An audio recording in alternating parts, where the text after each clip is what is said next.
Viewers, কেমন আছো তোমরা সবাই? তো আমি আজকে কাকরোল আলু ভাজি করছি। কাকরোলটা আমি কুচি কুচি করে কেটে রেখেছি, আলুও কেটে রেখেছি, তার সঙ্গে কেটে রেখেছি দেখুন পেঁয়াজ, তারপরে কাঁচা লঙ্কা। তো একটা প্যানে কড়া বসিয়ে দেব তেল, দেব দুটো শুকনো লঙ্কাটা একটু ভাজা হয়ে গেলে তারপরে দেব পেঁয়াজ আর কাঁচা লঙ্কা কুচি, এটাকে ভেজে নেব একটু।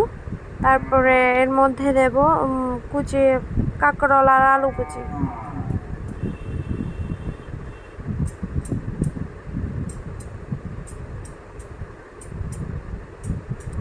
তারপরে এর মধ্যে দেব স্বাদ মতো নুন, হলুদ গুঁড়ো আধা চা চামচ।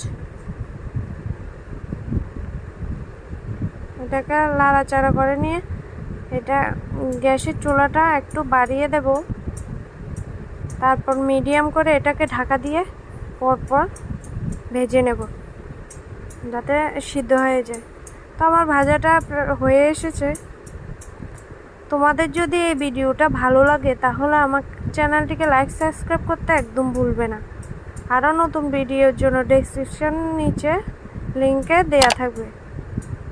আমার যদি